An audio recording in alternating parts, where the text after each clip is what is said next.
चलिए,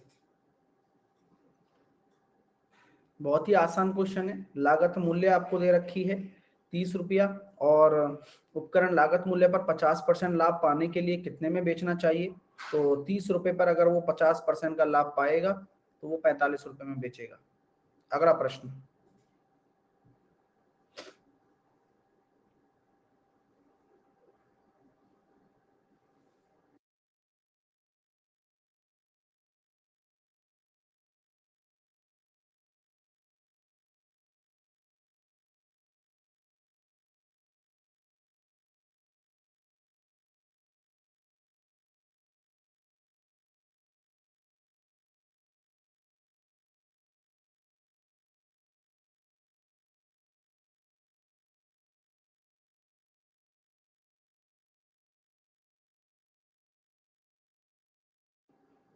तीन बक्से हैं, जहां पर तीन बक्से जिनमें 10 पेंसिल वाले 25 पैकेट हैं। 10 पेंसिल वाले 25 पैकेट हैं, जो कि इतने रुपए में बेच दिए गए। 15% का लाभ मिला, तो क्रय मूल्य बता दो। तो भाई ऐसी बात है, 15% का लाभ मिला है ना, तो यहाँ पर कॉन्सेप्ट क्या है, 20 से 23 वाला। तो 23 बराबर कितना है, 8625।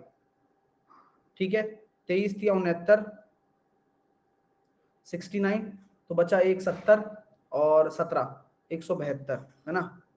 तो ये हो गया 315।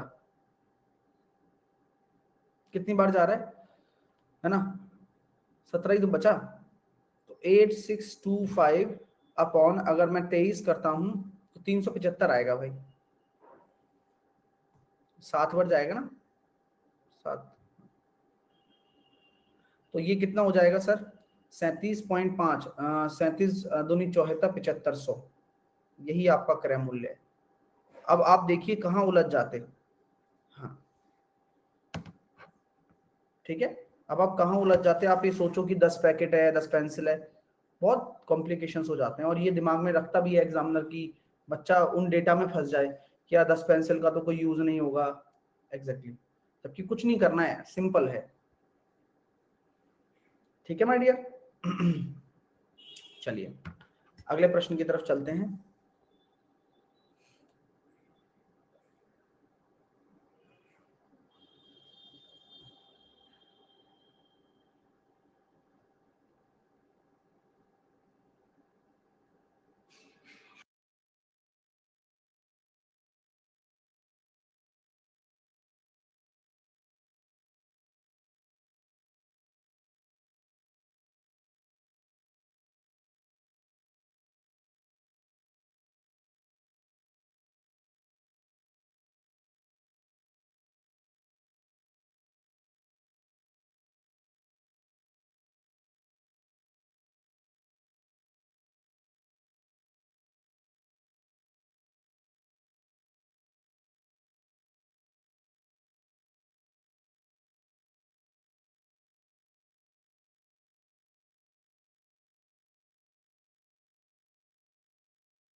टाइम सब हो गया।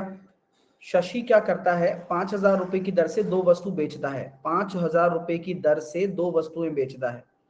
यानी कि आपको ये समझ में आ गया ना कि सेलिंग प्राइस सेम है। यस, पूरे लेन देन में ना तो लाभ होती है और ना ही हानि होती है। एक वस्तु को इतने पर बेचा गया, तो ये क्वेश्चन हम पहले भी कर चुके हैं, लेकिन हमने उसमें लॉस निकाला था। यहां अगर हम बात करते हैं 6 से आप 5 हो जाएगा, बोलिए हाँ या ना। ये आपका सीपी है पहली वस्तु का, तो ये आपका सेलिंग प्राइस है। तो मैं हमेशा कहता हूं कि selling price for second object should be same.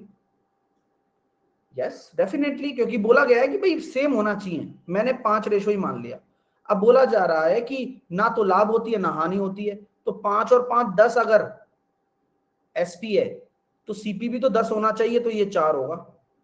क्यों, क्योंकि सीपी और एसपी बराबर होंगे तभी तो, ना प्रॉफिट ना लॉस। तो आपको क्या मिल रहा है, यहाँ प्रॉफिट मिल रहा है 1 का 4 के रेस्पेक्ट में इंटू 100। तो 25% का आपका क्या हो गया, प्रॉफिट हो गया। नेक्स्ट।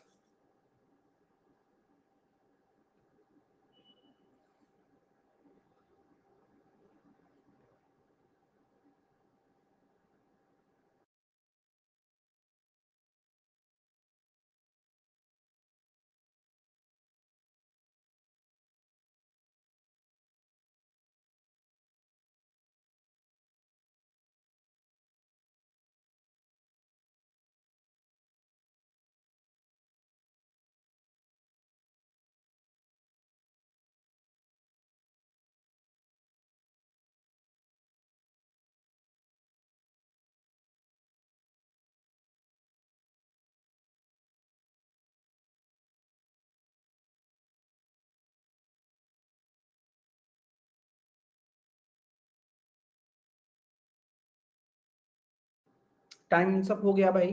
देखिए एक कार को 18% की हानि पर बेचा गया। यदि कार को 99,000 रुपए अधिक में बेचा होता तो कार पर 15% का लाभ होता। अब फिर से मुझसे कई सारे विद्यार्थी वही पूछेंगे कि सर कैसे आपने डायरेक्टली 33% लिख दिया। तो अब तो मैं उम्मीद करता हूं कि आप ये समझ चुके होंगे कि कैसे मैंने डायरेक्टली 33% लिख दिया। तो अब 100% बराबर हमारे पास कितना निकल कर आ जाएगा, 3 लाख, और 10% का लाभ होगा तो 3,30,000।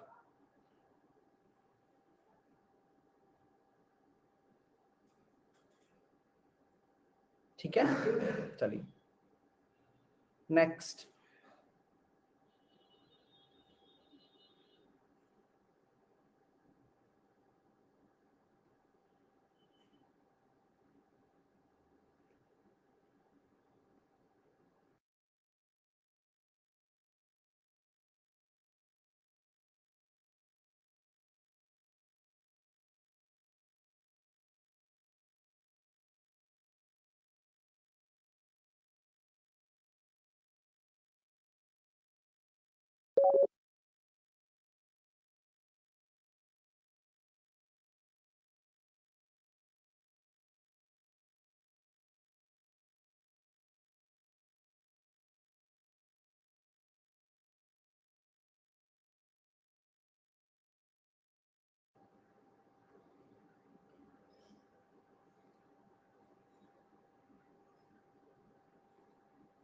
है ना मजेदार क्वेश्चन। अब देखो यहां से भी सीखने को मिलेगा। अब कई बच्चों ने अगर ऐसे क्वेश्चन किए नहीं होंगे तो उनको तकलीफ आती है, लेकिन अब जब कंसेप्ट क्लियर हो जाता है ना तो आपको ऐसे प्रश्नों से डर नहीं लगता पेपर में। एक वस्तु का विक्रय मूल्य विक्रय कर सहित इतने रुपए है, यानी कि विक्रय मूल्य तो है लेकिन उसमें टैक्स भी है। तो सेल्स टैक्स 10% है, यदि 15% का लाभ हुआ तो वस्तु पुस्तक का क्रय मूल्य कितना है। तो मैं कह सकता हूं कि पुस्तक का क्रय मूल्य मान लीजिए अगर आपको 15% का लाभ हुआ है तो 115/100, और लेकिन आपने टैक्स भी तो पे किया है 110/100 बराबर 95634। यानी कि ये वो सेलिंग प्राइस है जिसमें टैक्स भी इंक्लूडेड है। और टैक्स हमेशा किस पर लगता है, उस वस्तु उस मूल्य पर लगता है। सेल्स टैक्स है तो जो सेलिंग प्राइस होगा ना उस पर लगेगा टैक्स। टैक्स किस पर लगता है, सेल्स टैक्स सेलिंग प्राइस पर लगता है। ठीक है, तो एक तो ये हो गई कैलकुलेशन। एक दूसरे तरीके से भी आप कैलकुलेशन कर सकते थे जहां पर आपको सीपी निकालना था, सक्सेसिव लगा के उसको बराबर कर देते, जैसे कि 20 से 23 और 10 से 11।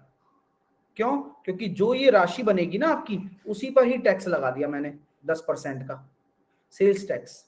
तो देखिए भाई 200 रुपए अगर आपका क्रय मूल्य है तो 11 या 33, और मैं इसको गुणा नहीं करूंगा क्योंकि मैं डायरेक्टली काटने की फिराक में हूं, और मैं इसको काट दूंगा 11 से। 11 अठे 88, 7, 11 छिंग 66, 10, 11 नाम 99, 11 चौके 44।